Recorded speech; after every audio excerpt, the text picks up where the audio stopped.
Quem tem razão?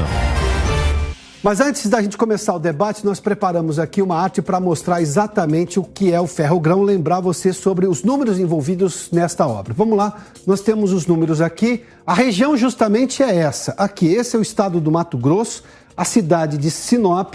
A linha férrea vai por 933 quilômetros de extensão até o porto de Miritituba, no Pará. A partir daqui, vai por navio, obviamente, a todos os destinos de exportações brasileiras do agronegócio brasileiro, que você sabe é gigantesco na região do Centro-Oeste. Para você ter uma ideia, os dados são oficiais da Agência Nacional de Transporte Terrestre. 8 bilhões e meio praticamente é o custo dessa obra, o investimento previsto para a execução dessa obra. Veja só o quanto que isso pode gerar de emprego. Os aspectos positivos, e a gente vai debater também os contras em relação a essa obra, né? 69 anos será o prazo de concessão, obviamente, a quem conseguir essa obra. 48,6 milhões de toneladas úteis é a demanda prevista para o ano de 2050, ou seja, de transporte. 50%, este dado ambiental é bastante interessante, 50% é a redução prevista das emissões dos gases que provocam efeito estufa. A gente tem compromissos, o Brasil tem, o mundo inteiro tem com redução de efeito estufa, ou seja, de gases, e essa obra pode reduzir em 50%, porque justamente você retira muito caminhão que consome diesel e emite gás carbônico. Vamos lá. Dióxido de carbono, perdão.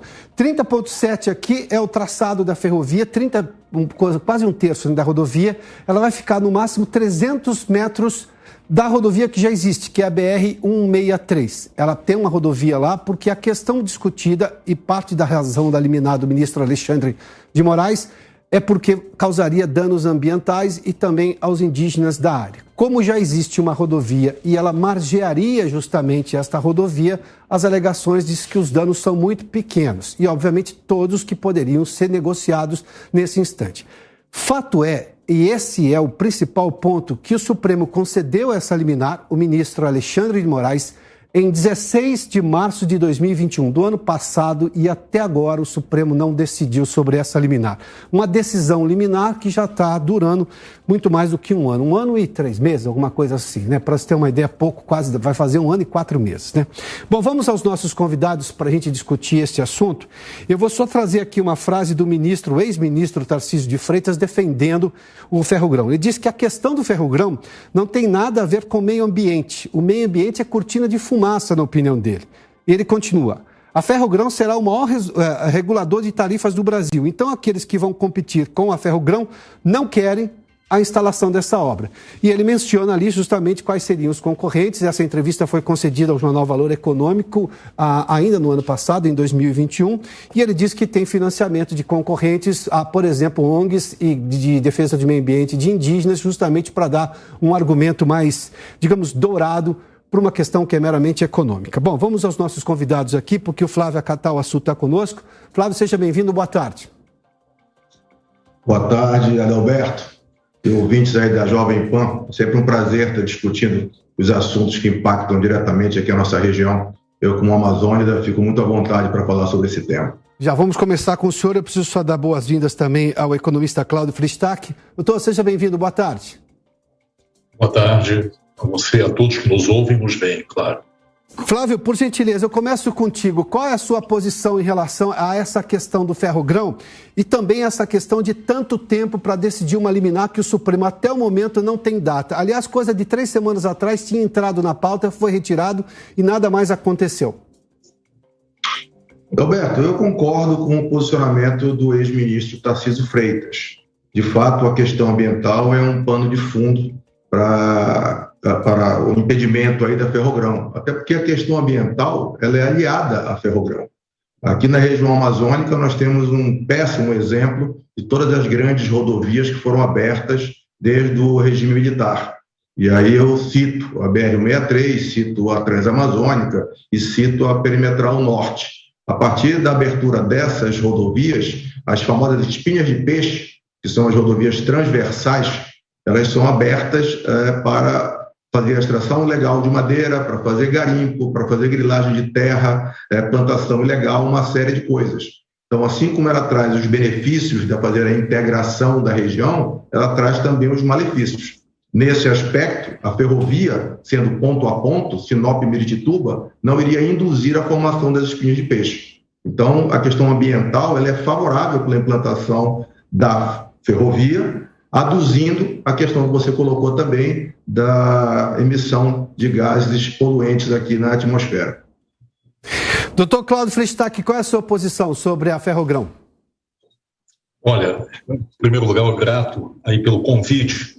Eu acho que são duas questões distintas, eu gostaria de separar isso. Tem uma questão jurídica, que eu certamente não sou advogado, muito menos jurista e muito menos constitucionalista. Então, essa é uma outra questão interna ao STF. Eu gostaria de ver a questão econômica. Se essa ferrovia é ou não viável. E o que nós escrevemos no passado, e continuamos a afirmar, é que do ponto de vista econômico-financeiro, independente das questões ambientais, do ponto de vista econômico-financeiro, essa ferrovia é inviável. Ou seja, ela não fica de pé, a menos com um aporte significativo de recursos públicos. Os números que foram mostrados aqui e foram submetidos ao TCU são números fictícios, com todo respeito ao trabalho excelente, inclusive, do Ministério de Infraestrutura. Em que sentido eles são fictícios? Porque os gastos não são da ordem, se falou aqui, 8,4 bilhões, ou mesmo que se atualize, já isso é até um pouquinho antigo, os gastos serão um múltiplo desses 8,4. Nós, na realidade, estimamos que o custo de investimento dessa ferrovia será de 29 bilhões, e essa estimativa já tem mais do que um ano atrás. Segundo, ela não vai demorar 9 anos para ser implantada. Levando em consideração a nossa experiência, inclusive de melhor, de bons projetos executados, por exemplo, para Vale pela Vale, antiga Vale do Rio Doce, ela demorar acima de 20 anos para ser executada. Terceiro, o retorno é um retorno, consequentemente, dado esses custos de investimento, dadas essas demoras, é um retorno muito baixo, que deveria, ou seria, não deveria necessariamente, mas seria compensado pelo governo. O que eu gostaria de enfatizar aqui é o seguinte: nosso país, a nossa experiência de grandes projetos, e particularmente projetos ferroviários, é uma experiência muito ruim. Transnordestina está atrasando 20 anos.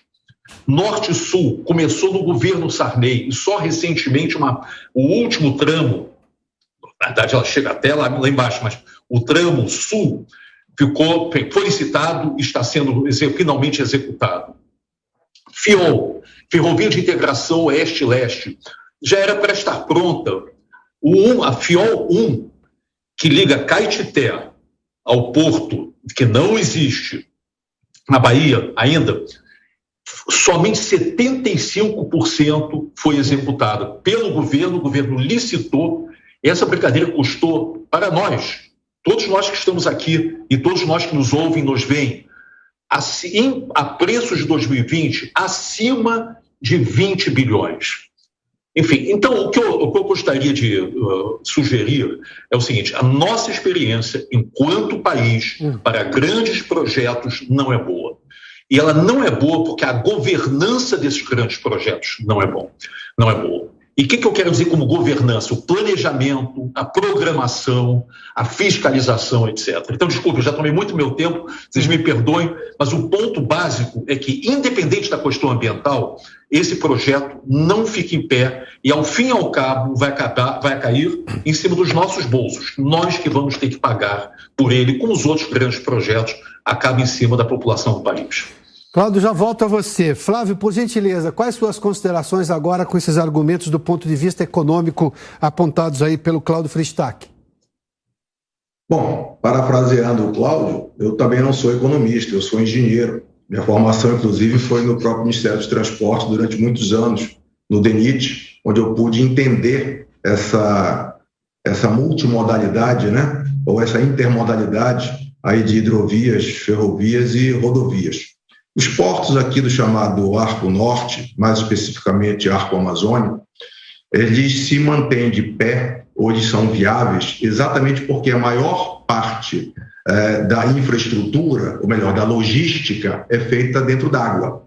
E vocês sabem que o modal hidroviário é o modal mais vantajoso, não só em termos econômicos, como em termos ambientais. O segundo modal mais viável é o ferroviário, também por questões econômicas e por questões ambientais. E o pior de todos é o modal rodoviário. Sim. Infelizmente, hoje, nós estamos alimentando os portos aqui da calha do Rio Amazonas, seja no Madeira, seja no Tapajós, seja no Tocantins, por uma intermodalidade rodofluvial. O ideal é que essa intermodalidade fosse ferro-fluvial.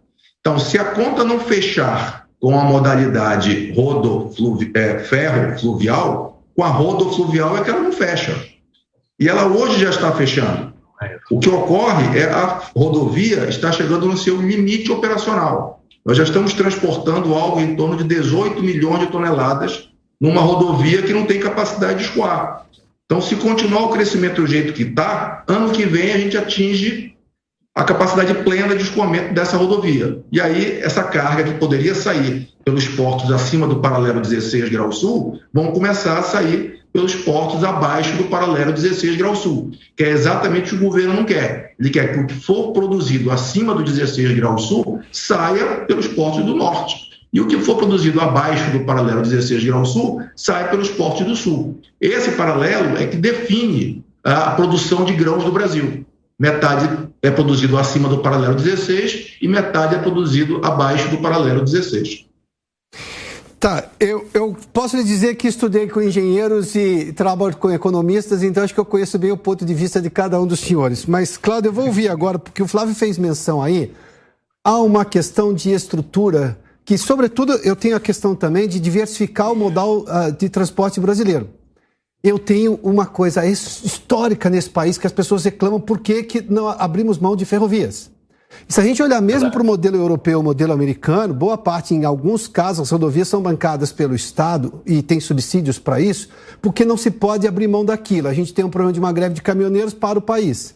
Além do que, eu tenho essas questões ambientais, de emissão de gases que provocam efeito estufa, eu tenho compromissos que o Brasil assumiu em relação a esse aspecto e, claro, ele mesmo precisa se viabilizar. Você apontou como a necessidade de o governo ter que intervir do ponto de vista financeiro para essa obra se viabilizar, mas se eu voltar lá nos anos 70, quando se falou vamos plantar soja no Centro-Oeste, ninguém acreditaria se não fosse uma decisão de Estado. E foi isso que os militares fizeram naquele momento. Vamos ser justos com a história. Do seu ponto de vista de economia, eu posso entender as suas ponderações, mas quando o Flávio faz essas menções da questão de engenharia, isso não passa a ser considerável? Olha, vamos lá. Eu considero plenamente. Nós estudamos há muitos anos esses temas. Eu estudava lá no Banco Mundial, trabalhava em projetos no Banco Mundial, tenho trabalhado nos últimos 31 anos, desde que eu voltei do banco, em 1991, aqui no Brasil. É correto o que foi afirmado, que nós temos uma matriz de transporte desequilibrada. O pessoal chama de rodoviarista, ponto 1. Isso é correto. Segundo, é correto que os custos da nossa logística são muito elevados. São cerca de 2,5% a 3% acima de outros países continentais. Quando você soma tudo, não é só por conta da nossa infraestrutura, mas tem um problema da nossa infraestrutura. O problema é um pouquinho diferente. Isso tudo eu estou de acordo e eu acho que nós temos que fazer um esforço de, primeiro, reequilibrar a matriz e melhorar todos os modais, inclusive o modal rodoviário, porque a qualidade das nossas rodovias tem caído ao longo dos anos. A questão que se coloca é que numa situação que nós vivemos, que hoje é de caráter quase estrutural, infelizmente, de restrição fiscal, se nós temos como nos dar o luxo, com todo respeito, de colocar 20 bilhões de reais, é o que nós necessitaríamos agora para viabilizar Ferrogrão. O que quer dizer 20 bilhões? Para você retornar a taxa original de retorno de 11%, para poder atrair o setor privado. E mesmo assim, mesmo que o governo dissesse, não, nós vamos colocar 20 bilhões porque é importante do ponto de vista do escoamento da safra, etc, etc. Aí tem uma questão da execução, porque hoje, estrito senso, você não tem traçado. Você não tem traçado porque nós não temos um projeto executivo. Você não tem um projeto executivo porque o projeto executivo de uma ferrovia dessa natureza custa algo entre 400 e 600 milhões de reais. Ninguém está se dispondo a colocar os recursos. Então, você não tem projeto executivo, não tem traçado, você não tem o valor exato do investimento. Mas, não só você não tem o valor, você não consegue medir exatamente a interferência da construção da ferrovia com a BR-163. As duas, como foi dito aqui, estão mais ou menos paralelas. Sai de Sinop, chegam lá em cima, em Miritituba, e tem no caso da ferrovia tem um ramal, 2 ramais, aliás. No caso da rodovia, ela se estende um pouquinho mais. Mas a questão é o seguinte: qual vai ser a interferência? A construção de uma ferrovia é um projeto extremamente complexo. Não é só custoso, ele é complexo do ponto de vista logístico. Você tem que remover milhões de toneladas de terra. E onde é que você vai colocar essa terra? Quantos milhões de viagens isso vai ocorrer? E o que vai acontecer com a BR-163? Eu creio, eu só vou terminar aqui, que o governo cometeu um erro de primeira grandeza. Eu já falei isso, já coloquei inclusive no jornal, no Valor, sobre a BR-163, ao licitar a BR-163 por apenas 10 anos, com extensão de 2 anos. Isso não é questão de ser a favor de uma rodovia ou contra uma rodovia. O fato é, você não licita uma rodovia por 10 anos. Nós licitamos aqui no Brasil rodovias por 25, 30, 35 anos. E por que se faz isso? Para garantir melhorias na qualidade da rodovia. Então, se nós não vamos... Eu posso apostar, nós não vamos conseguir construir a Ferrogrão. Nós vamos continuar no pior dos mundos. Não vamos ter a Ferrogrão e não vamos ter uma BR-163 de elevada qualidade. Enfim, e é isso. E se nós formos tentar começar a construir a Ferrogrão, vai ser uma interferência muito grande na BR-163. Desculpe eu ter tomado aí, me excedido meu tempo. Senhores, eu preciso das suas considerações finais agora. Flávio, eu começo contigo, por gentileza. Eu tenho 1 minuto e meio para você, 1 minuto e meio para o Cláudio, para a gente encerrar esse debate. Mas é importante as suas considerações finais, diante, obviamente, desses argumentos todos colocados. E tem um questionamento, porque eu tenho um economista e tenho um engenheiro aqui discutindo. Só que o argumento usado lá no STF para essa concessão de eliminar foi a mera questão ambiental, que foi rechaçada pelo ex-ministro Tarcísio de Freitas. E o pior, o Supremo não decide. Tenho, Adalberto, pois não. A informação que eu tenho é que essa questão lá do Supremo Tribunal foi porque a alteração dos 480 hectares necessários para fazer os raios de concordância e de curvatura da ferrovia, que ela em grande parte está dentro da faixa de domínio, mas em algumas partes ela sai exatamente por causa do traçado dela, onde os raios de curvatura são maiores, ela vai precisar avançar dentro do parque algo em torno de 480 hectares. E essa desafetação do parque seria feita por decreto-lei. E a Constituição veta alterações de parques por decreto-lei. Teria que ser feito por lei. Em compensação, a própria Constituição permite que os parques ambientais sejam criados por decreto-lei.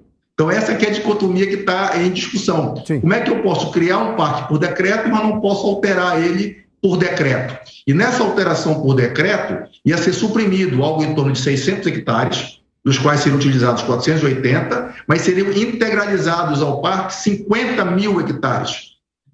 Então, essa aqui é a discussão que está hoje no STF. Tá? Por que pode fazer a criação por decreto e não pode fazer a alteração por decreto? Então, enfim, isso é uma discussão para o jurista, não somos nós. Agora, a colocação que o Cláudio fez é muito interessante, no que diz respeito à questão de traçado. Isso é fato. Aqui na região amazônica, nós temos milhares de igarapés, córregos, paranás e pequenos rios. E o que encarece uma ferrovia são as obras de arte especial. Então, se você não tiver realmente um projeto executivo definindo muito bem essas intervenções, isso pode levar de sobremaneira esses custos. Isso é fato. Quanto à questão dos cortes que serão necessários fazer, um projeto bem equilibrado, você equaliza os cortes com os aterros e de onde você tira para fazer o corte, você joga no cavado para fazer o aterro. Não seria grandes problemas. O fato é que a problemática está colocada. Nós estamos chegando ao limite operacional de uma rodovia que só tem uma concessão de 10 anos. O que vai acontecer a partir dos 10 anos vai ser a mesma coisa que vai acontecer se a ferrovia estiver implantada, que vai durar 50. Então, eu acho que dos males é o menor, esse fazer uma ferrovia. Você tem um ganho ambiental e uma vida útil maior do que a da rodovia, que hoje está fadada a acabar em 10 anos mais 2. Cláudio, eu vou ouvir suas considerações também, 1 minuto e meio, por gentileza, mas eu vou de novo só colocar este dado. Eu tenho hoje um sistema que está no seu limite, que é o sistema rodoviário nesta região, e eu tenho um agronegócio crescendo e um desejo que ele cresça para alimentar o mundo. E a fronteira agrícola do mundo é o Brasil. Isso está muito claro, acho que concordamos com isso. E tem essa questão da redução de emissão de gases do efeito estufa. E o Brasil tem um compromisso internacional em relação a isso. É talvez o vetor para conseguir uma redução muito grande, não porque ele produz muito, mas porque ele pode gerar uma série de créditos verdes em relação a isso. Do seu ponto de vista, com todos esses argumentos, é uma questão só de projeto executivo ou a obra é realmente inviável? 1 minuto e meio, por gentileza. Eu acho que a obra é inviável. Ponto. Poderia não ser, mas de fato ela não realmente não sustenta. Segundo ponto, e é rápido, existem alternativas. Por exemplo, a Vale está construindo nesse momento a FICO, Ferrovia de Integração do Centro-Oeste, que vai carrear soja, carregar grãos para norte e sul, e aí você tem duas alternativas, para o norte, que acaba lá em Itaqui, e para o sul, que são os portos de Santos, Paranaguá, etc. E a médio prazo, um pouquinho mais adiante, eu acho que nós temos que construir uma alternativa leste, que hoje as alternativas são fundamentalmente o Arco Norte, alternativa norte, alternativa sul, que é Santos, Paranaguá, São Francisco do Sul, Rio Grande. Apesar que essa soja não chega a Rio Grande, né? Basicamente Santos, Paranaguá. E qual é a alternativa leste? Hoje tem uma coisa residual, que é Salvador, que é Vitória, mas tem também o Porto do Açu, que tem um potencial enorme que precisa de uma conexão ferroviária. Eu acho que existe, eu até denominei isso num trabalho, que existe uma revolução silenciosa ocorrendo na nossa logística. E do ponto de vista positivo eu falo isso. Tá? Gostaríamos de ter um rio Mississippi? Gostaríamos, nós não temos o rio Mississippi, infelizmente. Tá? E que ali é muito mais fácil.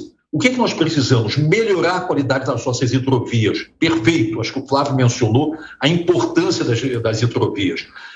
Talvez introduzir o processo de concessão em ferrovia, em hidrovias. E sim reequilibrar nossa matriz de uma forma racional, levando em consideração as restrições que nosso país tem. Enfim, desculpe se ter tomado tempo demais de vocês. Imagina. Cláudio Fristac, economista, Flávia Catanduaçu, presidente da Amporte. Senhores, muito obrigado pelo debate qualificado, com informações novas, pontos de vista diferentes. Esses somos o prós e contras, mas isso faz com que a população tenha mais ciência do que está sendo discutido e, claro, do futuro do país. Muito obrigado pela gentileza da participação aqui no debate na Jovem Pan News. Boa tarde, hein?